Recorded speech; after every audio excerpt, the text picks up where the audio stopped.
ऐश्वर्या राय और बच्चन परिवार के बीच अनबन को लेकर कई दफा खबरें आ चुकी हैं कि बीते दिनों भी खबरें ये आई थीं कि ऐश्वर्या ने अपने ससुराल को छोड़ दिया है और वो मायके शिफ्ट हो चुकी हैं। लेकिन इन सभी अफवाहों को हर बार ऐश्वर्या ने गलत साबित किया है। हालांकि ऐश्वर्या को अब अपनी सास जया बच्चन के साथ कम ही स्पॉट किया जाता है, लेकिन एक समय था जब जया बच्चन अपनी बहू की तारीफें करते नहीं थकती थी। इसी से जुड़ा आज हम आपको एक किस्सा सुनाने जा रहे हैं। जब अपनी सास की बातें सुनकर ऐश्वर्या की आंखों में आंसू आ गए थे। ये किस्सा सालों पुराना है। जी हाँ, जब अभिषेक बच्चन संग ऐश्वर्या राय की शादी हुई थी। शादी के बाद Jaya film fair award show में गई थी, जहां उन्होंने अपनी बहू को लेकर कुछ ऐसी दिल छू लेने वाली बातें बोल दी थी जिसे सुनकर पूर्व विश्व सुंदरी काफ़ी ही ज़्यादा इमोशनल हो गई थी। इसका एक वीडियो भी सोशल मीडिया साइट पर मौजूद होगा। वीडियो में देखा जा सकता है कि जया बच्चन कहती हैं, मैं एक बार फिर एक प्यारी सी लड़की की सास बन गई हूँ जिसके अंदर बहुत वैल्यूज़ हैं और डिग्निटी है। मुझे उनकी स्माइल भी बहुत प्यारी लगती है। मैं आपका बच्चन परिवार में स्वागत करती हूँ। मैं आपको ये बताना चाहती हूँ कि मैं आपसे बहुत प्यार करती हूँ। वहीं ऑडियंस में बैठी ऐश्वर्या अपनी सास के इस स्पीच के बाद काफ़ी इमोशनल हो जाती हैं और वो अपने इमोशंस कंट्रोल नहीं कर पाती हैं और वहीं रो पड़ती हैं। वहीं उनके बगल में अभिषेक बच्चन भी बैठे हुए नजर आ रहे हैं। हालांकि ये पहली बार नहीं था जब जया ने अपनी बहू रानी की तारीफ की हो। वो कई बार पब्लिक में ऐश्वर्या की तारीफें करती हुई नजर आ चुकी हैं।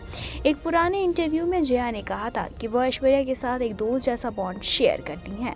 अगर हम बात करें, उन्हें कोई बात बुरी लगती है तो वो हमेशा सामने से कह दिया करती हैं। बॉलीवुड के महानायक अमिताभ बच्चन ने भले ही जया बच्चन के साथ लव मैरिज की हो, लेकिन उनके और रेखा के अफेयर के चर्चे भी जमकर होते हैं। कहते हैं कि अमिताभ भी रेखा को उतना ही चाहते थे, लेकिन कुछ पर्सनल कारणों के चलते ये दोनों शादी नहीं कर पाए थे। आपको बता दें कि अमिताभ बच्चन ने रेखा के साथ कई सुपरहिट फिल्मों में काम भी किया है। लोगों को भी इन दोनों की जोड़ी बेहद ही पसंद आती थी। स्क्रीन पर दोनों की केमिस्ट्री देखने लायक हुआ करती थी।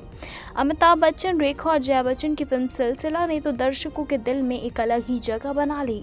उन दिनों अमिताभ बच्चन और जया बच्चन की शादीशुदा लाइफ में रेखा की एंट्री की खबर ने हलचल मचा दी। लोग कह रहे थे कि अमिताभ बच्चन और रेखा के बीच अफेयर है। मीडिया रिपोर्ट्स की माने तो इस फिल्म में रेखा और जया बच्चन दोनों को एक साथ कास्ट करने की इच्छा खुद अमिताभ बच्चन की थी और उन्होंने ही मेकर्स को ऐसा करने के लिए कहा था। इस फिल्म का अधिकतर शूटिंग कश्मीर में हुई थी ताकि मीडिया को इससे दूर रखा जा सके। फिल्म के डायरेक्टर यश चोपड़ा ने इस बात का भी खुलासा किया और ख्याल रखा था कि सेट पर जया बच्चन और रेखा का क्लैश ना हो। दोनों के सीन्स की शूटिंग अलग अलग दिन पर होती थी। कहते हैं कि इस फिल्म की शूटिंग से मीडिया को दूर रखा गया था, लेकिन सीने ब्रिटिश ने इसे लेकर एक खबर छाप दी थी। इसमें बताया गया था कि फिल्म के एक सीन में जया बच्चन को रोना था। सीन में आंसू बहाने के लिए जया बच्चन ने क्रू मेंबर से ग्लिसरीन मांगा था और उन्होंने कहा था, मैं इतना रो चुकी हूँ कि मेरे पास आंसू ही नहीं बचे। इस पर फिल्म की यूनिट ने एक मेंबर ने जया बच्चन से पूछा कि वो तो इतनी अच्छी अभिनेत्री हैं, उन्हें रोने के लिए ग्लिसरीन की क्या ज़रूरत है। इस पर जया बच्चन ने कहा, जो जवाब दिया था उसे सुनकर बहुत सारे सवाल खड़े हो गए थे। जया बच्चन कहते हैं कि मैं इतना रो चुकी हूँ कि मेरे पास आंसू ही नहीं बचे। इस बात को सुनकर यूनिट के उस मेंबर के साथ साथ कई लोग हैरान हो गए थे। लोगों को समझ ही में नहीं आया कि आखिर अमिताभ बच्चन से शादी करने के बाद भी जया बच्चन को ऐसी क्या परेशानी है कि उन्हें रोना पड़ रहा है। बता दें कि रेखा 10 अक्टूबर को अपना जन्मदिन मनाती हैं, तो वहीं अमिताभ का जन्मदिन आता है 11 अक्टूबर को।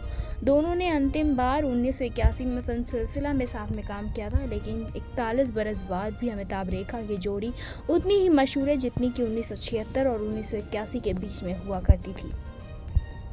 अमिताभ रेखा की जोड़ी की लोकप्रियता की आज की युवा पीढ़ी भी अच्छे से महसूस कर सकती है, जिनका तब जन्म भी नहीं हुआ था जब इन दोनों को की फिल्में धूम मचाती थी। आज 40 साल के युवा ही नहीं बल्कि 20 साल के युवा और 14 साल के किशोर भी जानते हैं अमिताभ रेखा के मायने क्या हैं। इन दोनों को पर्दों की एक बेहद ही शानदार जोड़ी के रूप में तो जाना ही जाता है। दोनों ने कई यादगार और सफल फिल्में साथ में की हैं, लेकिन इनकी जोड़ी रियल लाइफ की अपनी प्रेम कहानी के लिए भी जानी जाती है। एक ऐसी प्रेम कहानी जो चाहे पूरी तरह खुलकर सामने नहीं आई, लेकिन अमिताभ रेखा की एक ऐसी प्रेम गाथा है जिसने कभी भुलाया नहीं जा सकेगा। ये प्रेम कहानी 40-45 साल पहले की सुर्खियों में भी थी और आज भी है। तब भी इसकी चर्चा दबे सुरों में होती थी और आज भी है। अपने लंबे खामोश सफ़र के बाद आज भी उनकी प्रेम कहानी की गूंज बरकरार है। यूं फिल्म संसार में प्रेम कहानियां की कमी नहीं, पहले पर्दे पर प्यार करते करते कितने ही जोड़े सच में प्यार कर बैठे, लेकिन उनमें से कुछ ने विवाह बंधन में बंधकर जीवन साथी बन सके, और जबकि कुछ प्रेम कहानियां कुछ दूर चलकर दम तोड़ गई। इनमें से कुछ लोग ऐसे भी रहे जहां शादी करने के एक नहीं हो सके, लेकिन अब उसके बावजूद उनकी प्रेम गाथा अमर हो गई। एक ऐसी ही अमर प्रेम कहानियों में जहां पहले राज कपूर और नरगिस की प्रेम कहानी थी, वहां उस कड़ी में फिर अमिताभ रेखा की कहानी आ गई। और आज राज कपूर नरगिस इस दुनिया में नहीं है, लेकिन दोनों की प्रेम कहानी आज भी अमर है। ऐसी अमिताभ रेखा की प्रेम कहानी को भी वक्त के पड़ते बरसों बरसों तक धुंधला नहीं कर सकेगी। यूं तो अमिताभ की रेखा से पहली मुलाकात उनकी जया भादुड़ी से शादी से पहले 1972 में हुई थी। दरअसल अब तक निर्माता GM रोशन और निर्देशक कुंदन कुमार ने अमिताभ और रेखा को लेकर एक फिल्म शुरू की थी, अपने पराये, लेकिन कुछ दिन की शूटिंग के बाद ये फिल्म बंद हो गई। बाद में अमिताभ बच्चन और की जगह संजय खान को रेखा के साथ लेकर यह फिल्म दुनिया का मेला नाम से बनकर 1974 में प्रदर्शित होकर फ्लॉप हो गई। रेखा और अमिताभ का 1973 में एक बार फिल्म नमक हराम के कारण साथ बना, लेकिन इस फिल्म में रेखा अमिताभ की नहीं, राजेश खन्ना की नायिका थी। इसीलिए अमिताभ रेखा के बीच कोई खास बातचीत नहीं हो पाई। इस तरह तब तक अमिताभ रेखा एक दूसरे के लिए अनजान से रहे। अमिताभ बच्चन और रेखा की ज़िंदगी में बड़ा मोड़ तब आया जब 1976 में निर्माता टीटू और निर्देशक दुलाल गुहा ने इन दोनों को अपने फिल्म दो अनजाने में लिया। यहाँ दिलचस्प ये था कि फिल्म में इनके चरित्रों के नाम भी मूलतः अमित और रेखा ही थे। इस फिल्म में रेखा नायिका ज़रूर थी, लेकिन उनका रोल नेगेटिव टच वाला था। रेखा इससे पहले अपनी फिल्मों के प्रति ज़्यादा गंभीर नहीं रहती थी, हंसते खेलते हंसी मजाक के मूड में वहीं काम करती थी। हालांकि फिल्मों में काम करने के लिए दोनों 1969 में ही मुंबई पहुंचे थे, पर रेखा इससे पहले बाल कलाकार थी। दूसरा 1970 में आई अपनी फिल्म, पहली हिंदी फिल्म सावन भादो में रेखा हिट हो चुकी थी। सावन भादो के बाद और दो अनजाने से पहले रेखा ने एक बेचारा रामपुर का लक्ष्मण, कहानी किस्मत की अनोखी अदा, धर्मात्मा धर्म करम, कहते हैं मुझको राजा, प्राण जाए पर वचन न जाए और संतान जैसी फिल्मों में मशहूर हो चुकी थी। दो अनजाने में अमिताभ के साथ आने के लिए रेखा पर सिमी गरेवाल के टीवी शो रान देवू में बताया था। जब मुझे पता लगा कि अमित जी ने दो अनजाने साइन की है तो मैं थोड़ा डर गई थी। हालांकि कुछ मामलों में मैं उनसे सीनियर थी, लेकिन तब वही अपनी फिल्म दीवार से काफ़ी सफल हो चुके थे। तब तक मैं उनके बारे में कुछ खास नहीं जानती थी, क्योंकि हम कभी बैठकर बात करने का हमें मौका ही नहीं मिला। जब दो अनजाने के सेट पर मैंने उनको साथ में काम करना शुरू किया तो मैं नर्वस थी, पर मैंने उस दौरान उनसे बहुत कुछ सीखा। सेट पर होने की धारणा को बदला। सेट पर मेरे लिए फिर कभी खेल का मैदान नहीं रहा। रेखा तब अमिताभ के किस तरह प्रभावित होती थी, इस पर उन्होंने कहा, मैं पहले किसी आम इंसान से कभी प्रभावित नहीं थी, लेकिन अमिताभ मेरे लिए कुछ ऐसे इंसान थे जिसे मैंने पहले कभी नहीं देखा। मैं ये सोचकर हमेशा उलझ जाती थी कि कैसे एक इंसान में इतनी सारी खूबियाँ हो सकती हैं। मुझे ऐसा लगता है कि जब कोई आपको अच्छा लगता है तो उसकी हर बात आपको अच्छी लगने लगती है। जब मैं उनसे मिली तो मुझे लगा कि मैं कैसे किसी इंसान से पहले नहीं मिली, और हम दोनों की तुला राशि पर कैसे एक इंसान के पास इतनी सारी अच्छाइयाँ हो सकती हैं। दो अनजाने की शूटिंग में अमिताभ का काम करने का अंदाज देखा रेखा यकायक कैसे बदल गई। इस पर रेखा का कहना था, मैं तब अपने संवाद भूल जाती थी। तब उन्होंने मुझसे कहा, सुनिए, कम से कम अपने डायलॉग्स तो याद कर लीजिए। मैं उन्हें देखती थी कि कैसे वो बहुत ध्यान और सम्मान के साथ निर्देशक की बातें सुनते हैं।